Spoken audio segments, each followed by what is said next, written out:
हरियाणा में लोकसभा की 10 सीटों पर जीत को लेकर प्रधानमंत्री नरेंद्र मोदी से लेकर बीजेपी के तमाम स्टार प्रचारक चुनावी मैदान में हैं। इसी कड़ी में पीएम मोदी आज हरियाणा के सोनीपत और अंबाला लोकसभा क्षेत्र में चुनावी रैली करेंगे। सबसे पहले पीएम मोदी अंबाला में जनसभा को संबोधित कर बीजेपी प्रत्याशी बंतो कटारिया के लिए चुनाव प्रचार करेंगे। उसके बाद सोनीपत के गोहाना में बीजेपी प्रत्याशी मोहनलाल बड़ौली के लिए चुनाव रैली को संबोधित करेंगे।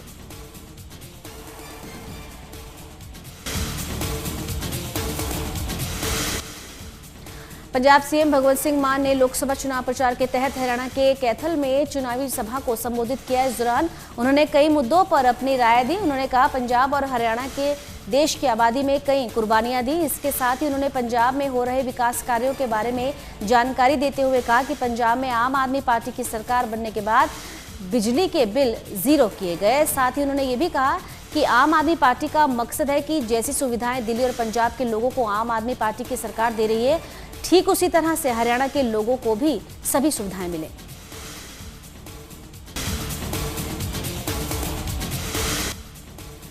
हरियाणा सीएम नैब सिंह सैनी लगातार चुनाव प्रचार को लेकर सभाएं और जनसंपर्क करें। इसी सिलसिले में सीएम नैब सिंह सैनी करनाल की नई सब्जी मंडी में आयोजित चुनावी कार्यक्रम में शामिल हुए। इस दौरान उन्होंने कई लोगों से मुलाकात की। सीएम सैनी ने बताया कि केंद्र की मोदी सरकार और राज्य सरकार की नीतियों की वजह से विकास कार्यों को लगातार गति मिल रही है। सरकार की ओर से कई योजनाएं चलाई जा रही हैं, जिसकी वजह से लोगों को कई सुविधाएं मिल रही हैं।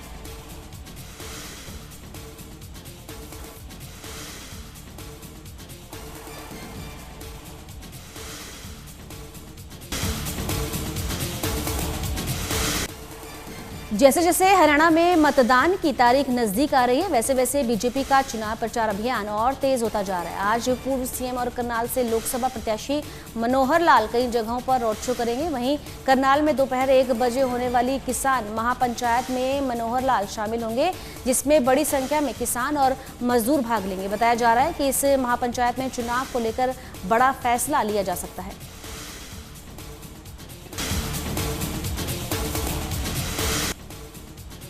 सिरसा से बीजेपी प्रत्याशी डॉक्टर अशोक तंवर ने नरवाना हलके के गांव रसीदा में दौरा किया, जहां ग्रामीणों ने उनका जोरदार स्वागत किया। बता दें कि अशोक तंवर आज दिन भर में करीब 1.5 दर्जन गांवों का दौरा करेंगे। इस मौके पर अशोक तंवर ने लोगों को संबोधित किया। उन्होंने केंद्र और प्रदेश सरकार की नीतियों के बारे में ग्रामीणों को जानकारी दी। तो वहीं विपक्षी पार्टियों पर भी अशोक तंवर ने जमकर हमला बोला।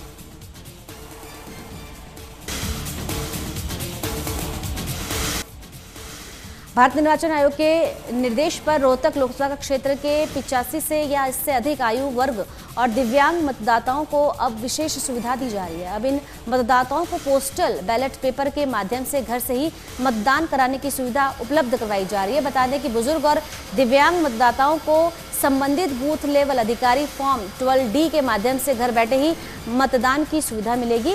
इन सभी मतदाताओं को 17 से 20 मई तक घर घर जाकर बैलेट पेपर के माध्यम से मतदान करवाया जाएगा।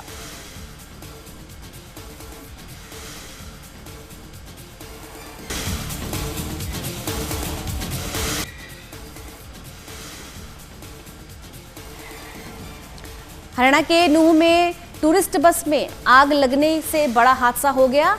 यहां शुक्रवार की रात सवारियों से भरी बस में अज्ञात कारणों से आग लग गई। बस में सवार 8 लोग जिंदा जल गए, जबकि 20 से ज्यादा लोग बुरी तरह से झुलस गए, जिन्हें अलग अलग अस्पतालों में भर्ती करवाया गया है।